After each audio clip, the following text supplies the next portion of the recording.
허환구의 라디오 오늘. 여러분 안녕하십니까, 허환구입니다. 문재인 전 대통령은 김일성주의자다. 네, 어제 국회 환경노동위원회 국정감사에서 깜짝 놀랄 얘기가 나왔죠. 지난 5년간 우리나라를 이끌어온 대통령이 김일성주의자라니 어안이 벙벙합니다. 김문수 경제사회노동위원회 위원장의 발언이었는데요.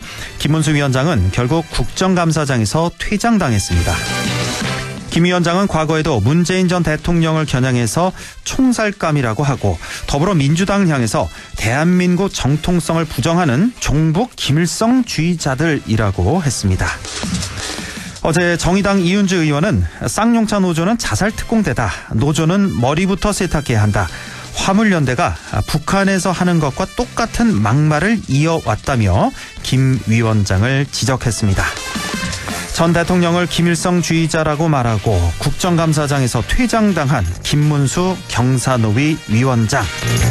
과연 그 자리에 합당한 자격이 있는지 상당히 의문이 갑니다. 10월 13일 목요일 라디오 오늘 광고 듣고 시작합니다.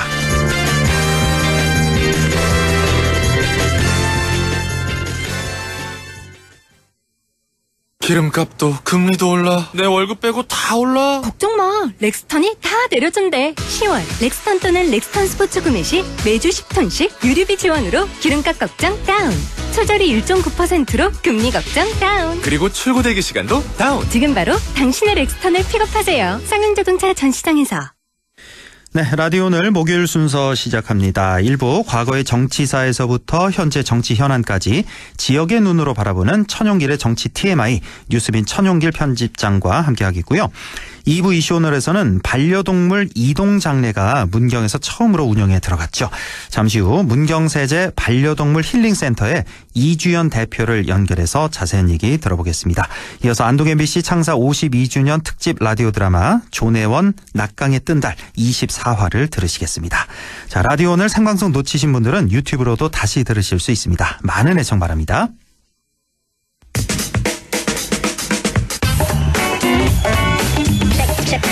천용길의 정치 TMI 시작합니다. 오늘도 뉴스민 천용길 편집장과 함께하죠. 자, 안녕하십니까? 네, 안녕하십니까? 네, 오늘 정치 TMI 주제는 어떤 겁니까? 네, 오늘 주제는 독도와 정치입니다. 아, 독도와 정치. 예. 네, 요즘에 또 그 일본과의 관계 때문에 상당히 또 핫한 주제인데요. 예. 이 독도가 우리 또 경북 지역에 있지 않습니까? 그렇죠. 예. 예, 그래서 이 현재 벌어지고 있는 논란과 더불어서 이 독도와 관련해서 우리 지역, 이 지방 정치인들은 어떤 이야기들을 좀 했었는지 한번 살펴보겠습니다. 예. 자, 얼마 전에 한미일 군사 네. 훈련을 했었죠. 아, 그 이후에 이재명 민주당 대표가 이제 정부를 향해서 아주 강하게 비판을 했고, 이를 두고 여야가 연일 부딪히는 모습. 자, 좀 설명을 해 주실까요? 네, 10월 7일에 이재명 더불어민주당 대표가 한미일 3국이 이 독도 인근의 동해상에서 합동훈련을 한 것을 두고 윤석열 정부가 이 독도 근해로 일본 자위대를 불러들여서 훈련을 강행하고 있다면서 이게 국방 참사고 안보 자해 행위다 이렇게 비판을 했습니다. 예. 여기에다가 10월 9일에는 이 문제를 지적하면 이 시대착오적 종북몰이라며 색깔론 공세를 펴는데 해방 이후에 친일파와 다름이 없다. 소위 친일 국방이다. 이런 발언을 하면서 이 정치권에 다시 한번 불꽃이 튀었습니다. 아주 그 강도가 높았습니다. 국방 참사, 안보 네. 자해 행위다. 친일파와 다름없다. 이렇게 강한 어조로 비판을 했고, 국민의힘 가만히 있을 수 없겠죠. 아주 강하게 네. 역시 반발하고 나섰습니다.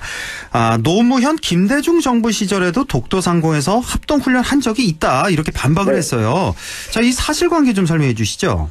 네, 이게 여러 가지 언론 보도를 보면 좀 헷갈리게 나와 있는데 예. 가지치기를 좀 하면 예. 일단 그 문재인 정부에서 한미일 같이 훈련을 한 적은 있었습니다. 그렇지만 문재인 정부에서는 이 군사훈련을 한 것은 또 아니었고요. 예. 네, 그런데 이전에 더불어민주당의 전신인 노무현 김대중 정부 시절에 이 독도 상공에서 훈련을 한 적은 있었던 것이 사실입니다. 아, 그래요. 예, 그리고 용산의 대통령실이 이번에 밝힌 것이 한미일 합동 군사훈련이 문재인 정부 시절에 한미일 국방장관들의 약속사항이다. 이렇게 또 반박을 했었는데 예. 실제 이것도 사실은 맞습니다. 사실은 맞은데. 네, 사실은 맞는데 예. 이게 이 독도 상공이라고 하는 게 우리 또 상당히 민감하지 않습니까? 그럼요. 예. 네, 이 북한과의 관계가 지금 좋아지지 않는 상황에서 이런 군사훈련을 했다. 이것 때문에 경쟁거리가 되고 있는데 네. 양 정당 모두 소위 서로가 비판을 좀 자초하는 모습을 좀 보이고 있는 상황입니다. 그러니까 우리 국민들은 어떻게 생각하고 계실지 네. 역시 의견에 아주 팽팽히 맞설 것 같은데 네. 지난 문재인 정권에서 군사훈련을 하기는 했는데 이번에 한 것처럼 그렇게 뭐 무기를 쏘고 어쩌고 뭐 이런 아주 강도 높은 훈련이 아니라 그렇죠? 아니었습니다. 그건 아니었고. 네. 자, 일단 사실관계 이렇고. 자, 이런 가운데 또 정진석 비대위원장이 아주 또 좀 글쎄요. 제가 듣기에는 조금 부적절해 보이는데 저는 그렇습니다만 네. 이 발언이 상당히 지금 논란이 되고 있네요. 맞습니다. 이재명 대표가 소위 친일 국방이다 이렇게 비판을 하자 네. 정진석 국민의힘 비대위원장이 본인 SNS에 11일에 글을 남겼습니다. 네. 이 조선은 왜 망했을까? 일본군의 침략으로 망한 걸까?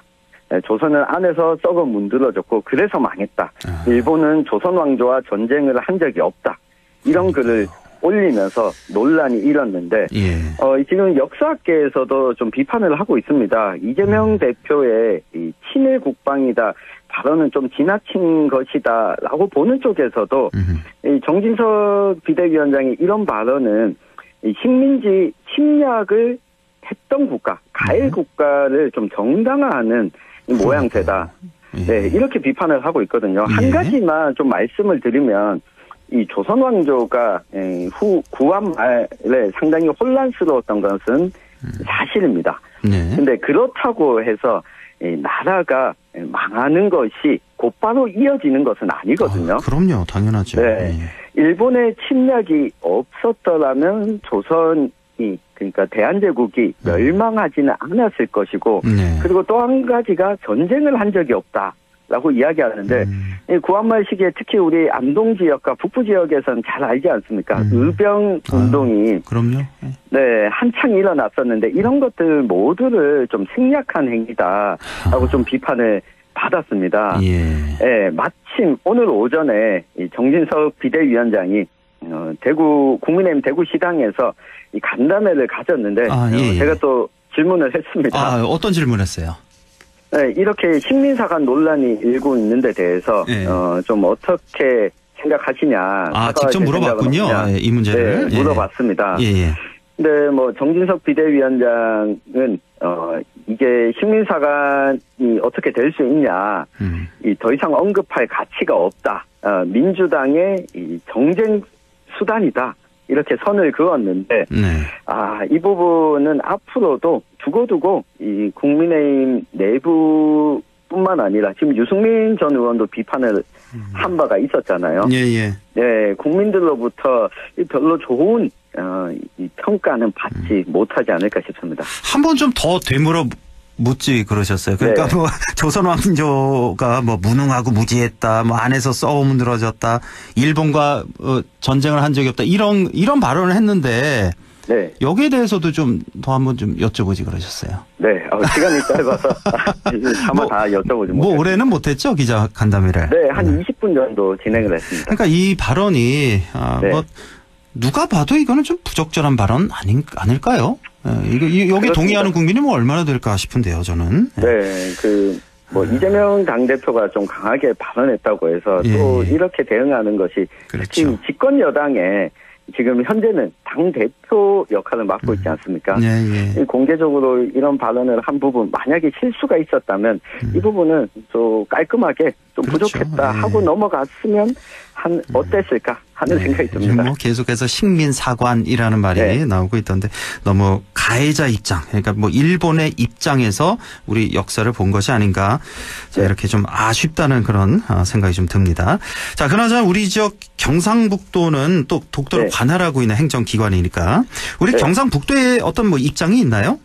네, 경상북도는 그동안 이 독도 수호와 관련해서 여러 가지 또 행정 조치들을 해왔습니다. 특히 이번 달 25일이 독도의 날이거든요. 아, 그래요? 예. 네, 이게 독도의 날이 국경일은 아니고요. 네. 2000년에 독도재단이 이 독도의 날로 지정을 했는데, 고종황제가 1900년에 대한제국 칙령으로 이 울릉도 부속섬으로 명시한 걸 기념하는 날입니다. 예. 네, 이를 앞두고 경상북도에서는 여러 가지 뭐 독도 방문이라든가 독도 관련 행사를 여는 등 이 독도에 대한 실효적 지배를 하고 있다는 점을 좀 분명히 하는 일정들이 잡혀 있는데요. 예.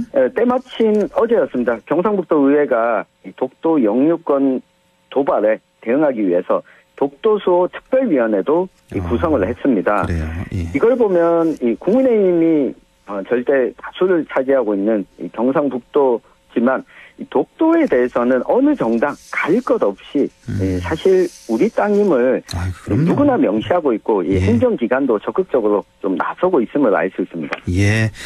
자, 그러니까 이 독도의 날이 10월 25일, 국경일은 아니지만, 네. 지난 1900년 10월 네. 25일에 그 고종 황제가 이제 울릉도 부속섬으로 명시한 날이군요. 10월 25일이. 그래서 딱 100년 후인 2000년에 독도재단이 독도의 날로 10월 25일을 지정했다는 거 맞습니다. 다시 알려드리고, 독도를 둘러싸고 지방의회 역할은 어떤 게 있을까요? 네, 사실 저는 이 부분을 좀 강조하고 싶은데요. 예, 예. 이 독도를 분쟁 지역으로 만들고 싶어 하는 게 일본입니다. 그렇죠. 일본의 경우에는 국제사법재판소에 독도를 가지고 가자 이렇게 도발을 하기도 하는데 예.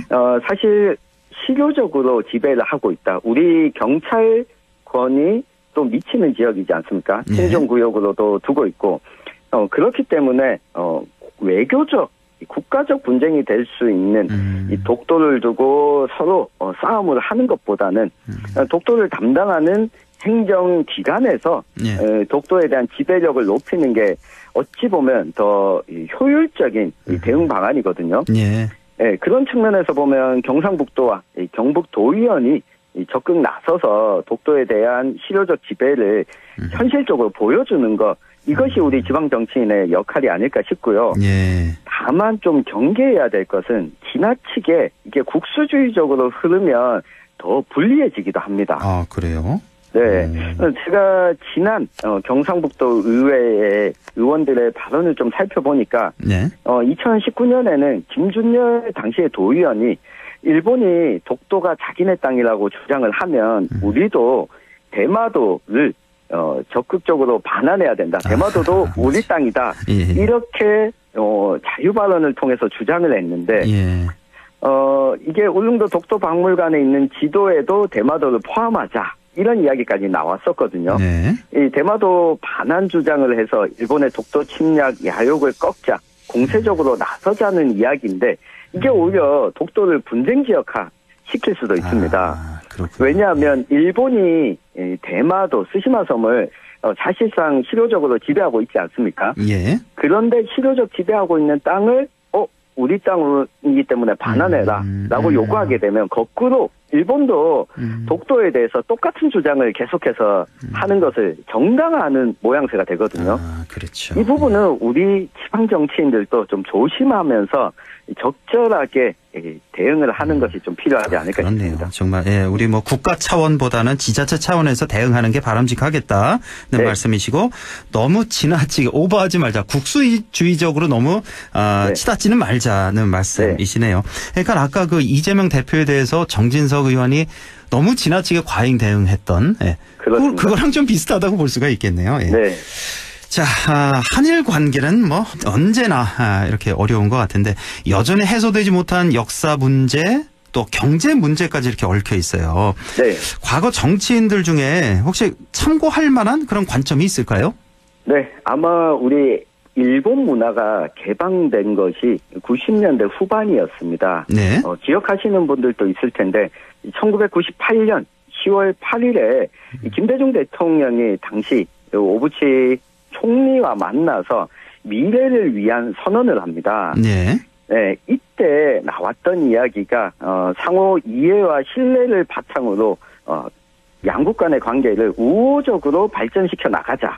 이런 의견 일치를 보였는데 이때 오부치 총리 대신이 과거 역사 문제에 대해서도 이 사과를 했습니다. 예. 네, 이걸 받아들이면서 동시에 김대중 대통령은 우호적 협력 관계를 지향하자. 그래서 김대중 대통령 시절에 한미 간 동맹이고 미일 간 동맹이기 때문에 우호 협력을 위해서 이 군사 훈련도 함께 하기도 했던 거였거든요. 아, 예. 네, 윤석열 대통령이 이 김대중 오부치 선언을 이어받겠다라고 이야기를 했었는데 네. 사실 얼마나 일상에서 좀 정치에서 이어받는지 다시 한번 좀 되새겼으면 하고요. 네. 이런 측면이 있습니다. 이 보수 정당 정부가 들어서면 한일 관계를 푸는 것이 조금 더 어렵고요. 반면에 이 대북 관계를 푸는 것은 오히려 수월했던 과거가 있거든요. 이럴 때일수록 이 극단적으로 친일이다, 식민사관 이런 논쟁보다는 좀 실리적인 김대중 전 대통령의 당시 외교관을 한번 좀 되새겨봤으면 하는 시점입니다. 아, 이게 이제 그 유명한 DJ 오부치 선언. 이게 1998년이었군요. 10월 그렇습니다. 8일에 있었는데 이때 뭐 상당히 한일 관계가 좋았습니다. 뭐 군사 협력까지 이렇게 얘기가 나올 정도로 그랬는데 단 지금과는 좀 다른 게 이 당시에는 오부치가 이제 과거사를 이제 직시를 하면서 또 그렇습니다. 사과가 선행이 됐었잖아요. 네. 그게 있고 나서 이제 서로 관계 개선 또 군사 협력, 군사 훈련까지 나아갈 수 있는 건데 네. 지금하고는 좀 상황이 좀 많이 다른 것 같습니다. 그렇습니다. 자, 오늘 말씀 여기까지 듣겠습니다. 뉴스민 천용길 편집장과 함께했습니다. 고맙습니다. 감사합니다. 네, 라디오 오늘 2부에서 뵙겠습니다.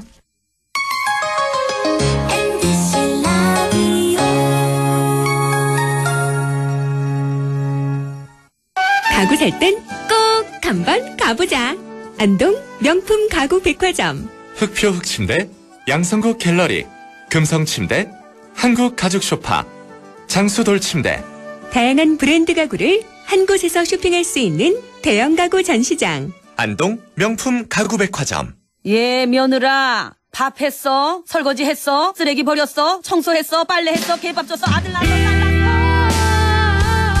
아무것도 안 하고 싶다.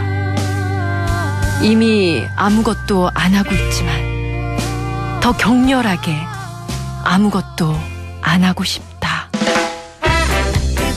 지금은 그냥 라디오만 듣고 싶다. MBC 라디오. MBC 라디오. 라디오 청취자 10명 중 4명이 듣는 방송. 국가대표 라디오 MBC 라디오.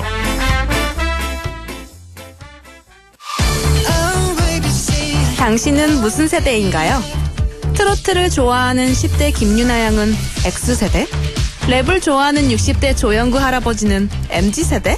회식도 업무만큼 중요하다는 20대 정수진 양은 Y세대? 욜로를 주장하는 50대 유튜버 정수길님은 Z세대? 그럼 정감 있는 손편지가 좋다는 30대 최연아 씨는? 웹툰을 즐겨보는 40대 이용진 씨는? 세대의 알파벳에 편견을 갖지 마세요. 개인의 차이는 있어도 세대 차이는 없으니까요. 우리는 같은 시대를 살아가는 세대입니다. 공익광고협의회. 마음을 열어줘.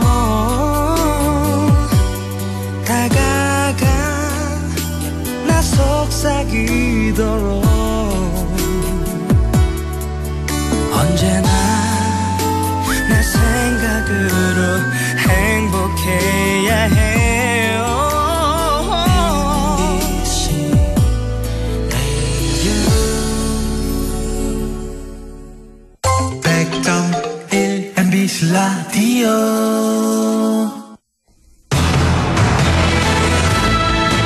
네, 라디오 오늘 2부 이슈 오늘 시작합니다. 반려동물 인구가 1,500만 명을 넘어서고 있습니다. 세 집 중 한 집은 반려동물을 키우고 있다. 이렇게 봐도 무방할 것 같은데요.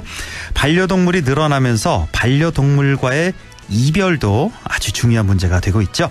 최근 반려동물 이동 화장과 장례 서비스가 문경에서 첫 운영을 시작했다는데요. 문경세제 반려동물 힐링센터의 이주연 대표 연결해서 자세한 얘기 들어보겠습니다. 이주연 대표님 안녕하십니까? 네, 안녕하십니까? 예, 반갑습니다. 우선 저는 사실 오늘 이거 처음 알았거든요. 네. 문경세제 반려동물 힐링센터에 대해서 소개를 좀 먼저 해주시죠. 네, 저희 힐링센터는 강아지 카페, 운동장, 미용, 호텔, 그리고 애견 동반 글램핑, 그리고 애기 마지막 무지개 다리 건널 때 장례까지 모든 것을 원스톱으로 제공하는 힐링센터입니다. 모든 게 다 있군요. 강아지 키우는 집에서 필요한 건 다 있다고 보면 되겠네요. 네네. 그래서 저희 트레이드마크가 요람에서 모든까지입니다. 아, 그렇습니까? 네. 예. 이 문경세제 반려동물 힐링센터, 이게 운영이 언제부터 되던 거였어요? 운영은 2022년 6월부터 제가 운영해서 지금까지 진행 중입니다. 22년 6월? 그러면 이제 뭐 한 20년. 죄송합니다. 20년 6월. 한 2년 정도 지나고 있는데 주로 어떤 분들이 이용하세요? 여기는 강아지 데리고 운동장이 잔디밭이 넓어요. 네. 그래서 강아지 데리고 음료도 마시고 놀러 오시는 분 계시고 또 장거리 여행 가시는 분, 또 집안에 뭐 대소사가 있어서 아이를 혼자 집에 두고 못 가시는 분들 계세요. 그런 분들은 호텔 맡겨주시고, 또 글램핑은 강아지들과 함께 1박 2일로 이제 불멍, 요즘 바베큐 이런 게 캠핑 하시는 분들이 많으세요. 그럼 강아지들과 1박 하시는 분들도 오시고, 그리고 또 미용, 아이들 뭐 이렇게 부분 미용도 하고, 우리 쉽게 말하면 털 깎이고, 뭐 이렇게 미용도 맡기러 오시고, 특히 요즘 또 개물림 사고가 많잖아요. 그래서 강아지들이 입질을 많이 하는 애들이 있어요. 그걸 사고로 이제 이어지니까. 저희들은 이제 전문 훈련사들이 배치돼 있어 훈련도 하고, 그냥 마지막으로 애기 무지개 다리 건널 때 장례 치러러 오시는 분들. 그렇군요. 이게 그 문경세제 그 주변에 있는 겁니까? 어디쯤 있어요, 위치는? 위치가 충북에서 한 5분 거리고요. 충북에서 5분. 경상도에서 거의 끝자락이에요. 그 경계쯤에 있군요. 충북과 문경 경계. 세제에서도 한 5분에서 10분 거리 됩니다. 문경세제에서 한 5분, 10분 거리 가까운 곳에 있군요. 조금만 더 자세히 설명해 주시면 좋을 것 같은데, 이 문경세제 반려동물 힐링센터에서 어떤 서비스를 제공하고 있는지요? 저희들 앞서 말씀드리다시피 강아지에 대해서 모든 것은 다 서비스가 가능하거든요. 그 이제 훈련도 뭐 배변 훈련이라든가 이렇게 뭐 이제 사람도 성격이 안 좋은 사람이 있듯이 그렇게 이제 집에서 아주 강아지나 사람이나 편하게 이제 한 20년 가까이 살아요, 요즘은. 그래서 그런 훈련 서비스, 그리고 호텔 멀리 가시는 분들 호텔, 글램핑에 오시면 또 하루 종일 계시기가 또 따분하시잖아요. 그러면 여행을 가셔야 되는데 또 강아지가 입장 불가해요. 특히 세제는 도립공원이어서 손님들이 모르고 오셔서 엄청 이렇게 황당하다 하셔요. 이제 한 분은 이제 봉고차를 대절해서 가족끼리 왔는데 딱 강아지 한 마리 때문에 못 들어가니까 여행을 다 망친대요. 그래서 그런 분들은 저희들은 시간당 위탁을 또 해드립니다. 시간당? 네네, 1시간, 2시간 이렇게. 혹시 그 시간당 그 비용은 어느 정도나 돼요? 저희들 우리 집에 호텔링이나 뭐 단골 손님이거나 글램핑 오신 분은 시간당 2,500원 서비스 해드리고요. 처음 오시고 그러면 시간당 5,000원. 그렇군요. 거의 한 3시간 정도 하시면 여행을 마치고 오시더라고요. 그렇죠. 아예 뭐 문경세제 올라가 보지도 못하는 것보다는 훨씬 낫네요. 맡기고 가는 게. 그래서 서비스가 이뿐만 아니고 또 우리가 뭐 운동장에서 뛰어놀다 보면 애들이 또 이렇게 바라고 지저분하잖아요. 아, 그렇죠. 그다음에 또 목욕 서비스까지 다. 아유, 그렇군요. 아유, 예. 네. 자, 문경시에서 이제 건립을 했잖아요. 이 힐링센터를. 네. 예, 그리고 이제 이주연 대표님께서 이제 임대료를 내고 계시다고 이렇게 들었는데, 자, 이용료 아까 제가 잠깐 여쭤봤는데 좀 더 자세히 좀 설명해 주신다면요. 네, 이용이 종류가 나누어져 있는데 카페 주로 이제 카페 이용하시는 분은 사람이 한 분 오시고 강아지가 한 마리 오면 13,000원이에요. 예. 근데 여행이 두 분 안 오시잖아요. 예. 뭐 딸도 오고 아들도 그러면은 그렇죠. 추가에 3,000원씩만 부과되는데 다 음료 포함이에요, 가격이. 음료 포함해서 입장료가. 네네. 그래서 예. 3,000원이면 그냥 음료 포함이고 사람은 무료 입장이라고 생각하시면 되시겠죠? 예.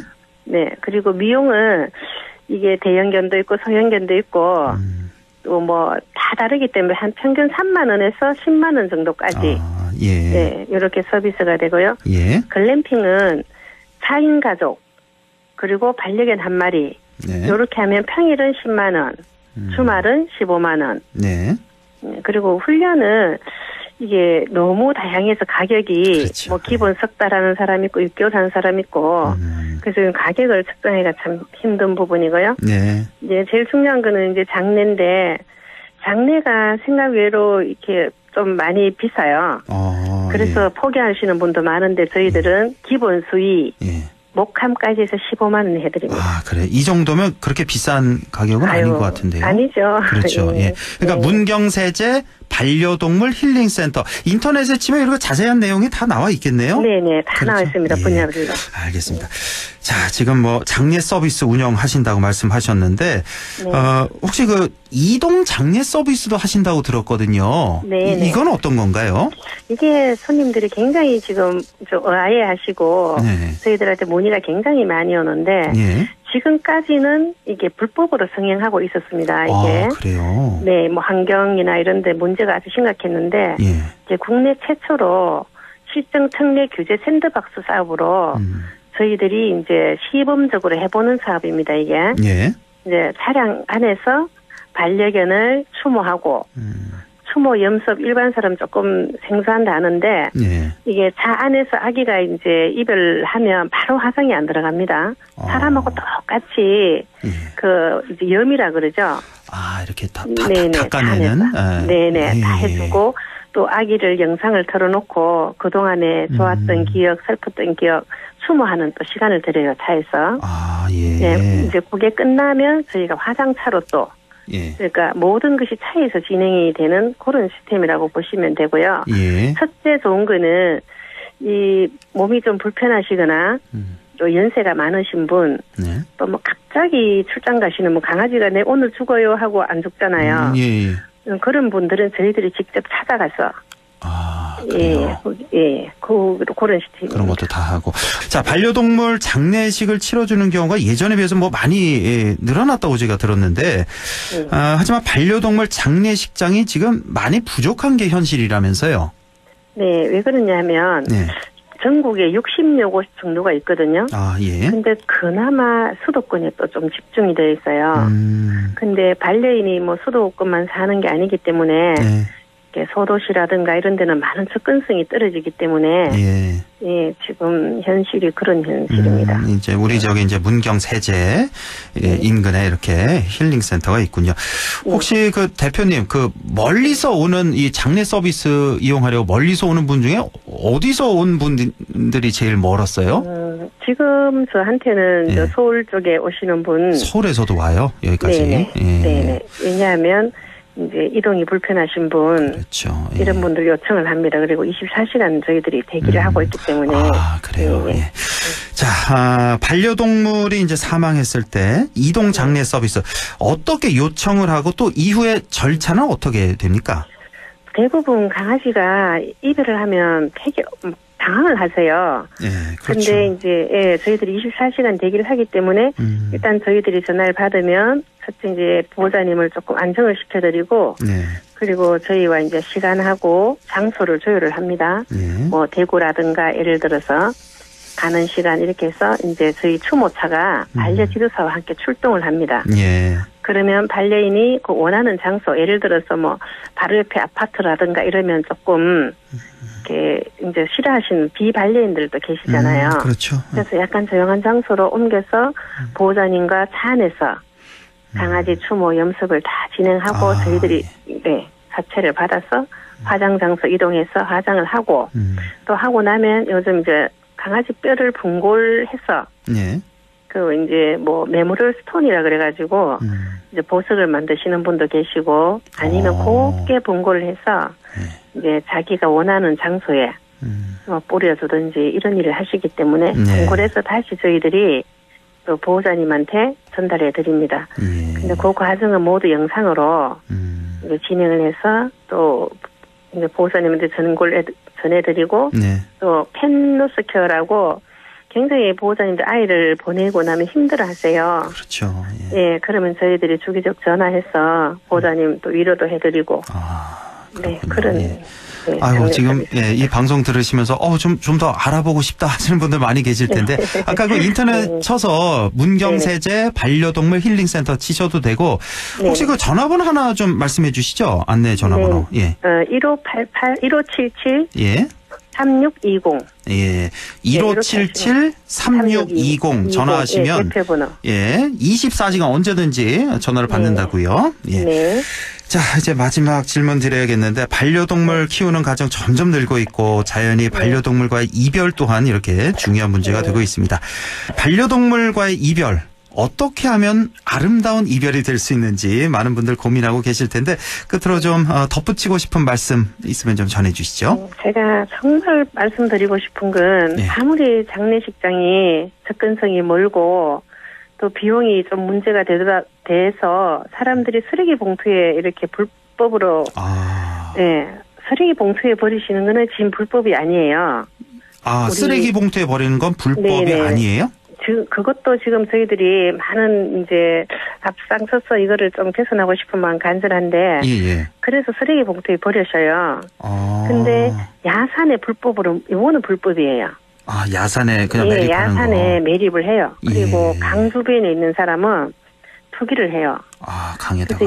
네, 그래서 이거는 엄청나게 환경오염과 수질 오염이 심각하게 초래가 되오니 부디 이제 반려인들한테 이런 부분은 제가 상가해 주시고 싶으면 하는 마음 간절하고요.